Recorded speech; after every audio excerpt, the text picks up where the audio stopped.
young mother was driving down the LBJ freeway in Dallas, Texas during rush hour with her 3 young children in the car.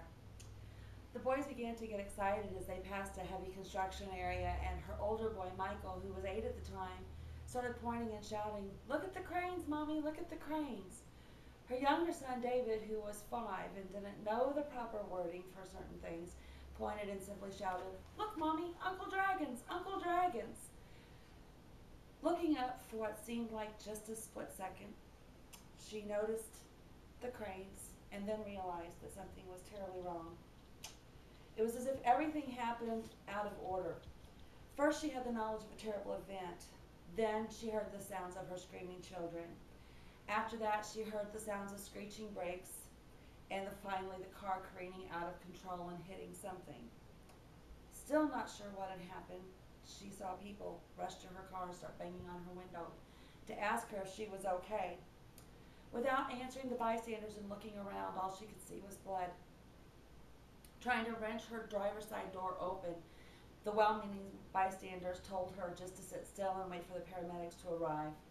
Screaming, crying, and cursing, she managed to get out of the car anyway, ran around to her children's side door, and climbed inside the back with them and waited for the paramedics. That was 8 years ago. Thankfully, everyone came out relatively okay. My daughter and I received just a few bumps and bruises in that 4-car pileup. My sons, however, weren't quite as lucky, although they were close. Michael received 12 stitches inside of his mouth and a really fat lip. And David, still to this very day at the age of 13, has a little bump right next to his eye. It's left over from all of the facial injuries that he received that day.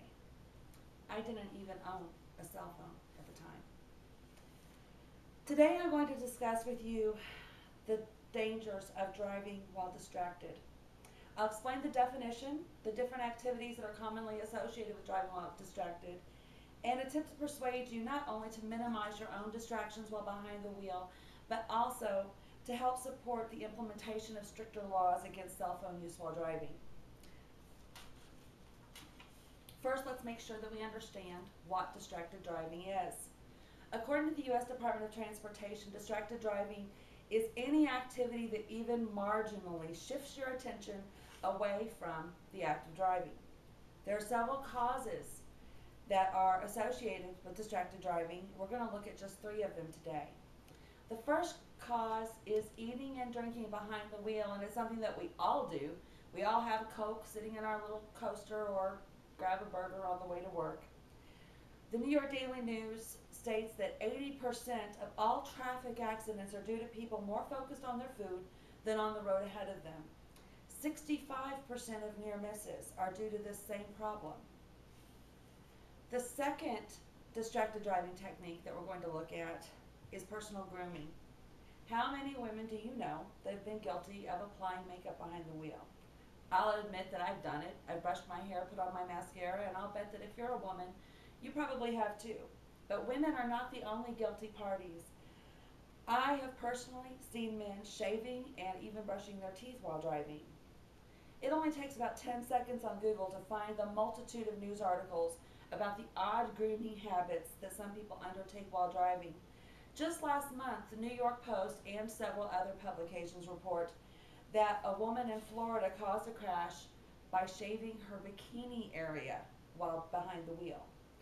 ABC News cites a study done by the National Highway Traffic Safety Administration in 2006 that states that performing personal grooming tasks behind the wheel increases your risks of a crash or a near miss by 3. The third, and I think the most serious thing that we want to look at today, is cell phone use while driving. The U.S. Daily News reports that almost 1 in 5 car crashes nationwide happened last year because the driver was texting or using a cell phone. Federal data shows that those drivers, many of them, were disproportionately young. The National Safety Council says the #1 cause of teenage mortalities are caused by car accidents. 38% of all teenage deaths in the U.S. are accounted for there. The National Safety Council also states that in a survey of nearly 1,300 college students, 86% of those that responded use their cell phones at least occasionally while driving. 762 crashes were reported by these same students, and 21% of those crashes happened while using a cell phone. The New York Daily News also states that most texting drivers take their focus and their eyes off the road for at least 5 seconds while texting.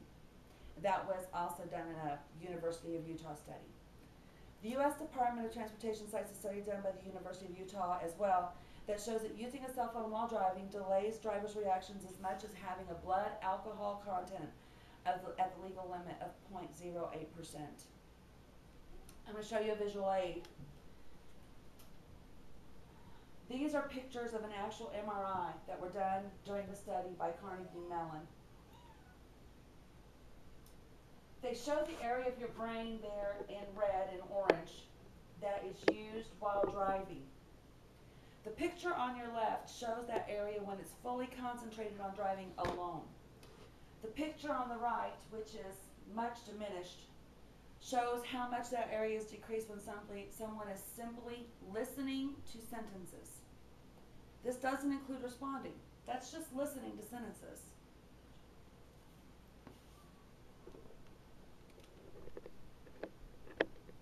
Driving is already a risky business.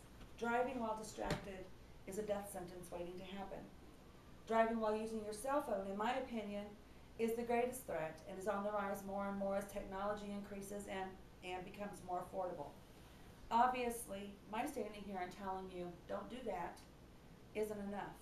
Common sense tells us not to do those things while driving. We need to support legislation at both the state and the federal level to make laws that will help to protect us and the people that we love. According to the Governor's Highway Safety Administration in Washington, D.C., only 6 states banned the use of handheld devices while driving. Only 17 states ban all cell phone use for bus drivers, school bus drivers, while children are on board. Only 17 states. Personally, I find that statistic really disgusting. In the state of Indiana, the only bans on cell phone use are for students under the age of 18. There are several legislators that support federal laws to ban the use of cell phones, and I think that really the only way to finally support us the best that we can, or to finally protect us the best that we can, is to support those legislators. In conclusion, I would like to ask you to take a look at the last 5 text messages that you received on your cell phone. And while you're at it, think about the last 5 phone conversations you had on that same device, and tell me if any of them were worth risking your life over. I didn't think so. Driving distracted kills or injures hundreds of people in this country every single year. Eating and drinking, personal grooming, cell phone use, even just listening to a passenger talk. All of these things contribute to us not giving the road every single bit of the attention that our lives and the lives of other people deserve. Even though I don't think that telling you not to do those things is enough, I'll tell you anyway. Don't do those things. Just drive. Turn your phone off, or at the very least, put it out of your reach. Tell your loved ones not to do those things. And if you have teenagers, tell them, as I have told my own teenagers, that if I find out that they are using their cell phones while they're driving, they will have their driving privileges taken away by me for a while. Finally, support legislation at the state and on the federal level that want to enact stricter laws to protect us all from distracted driving. But until those laws are passed, don't drive distracted, and be very, very careful out there. Thank you.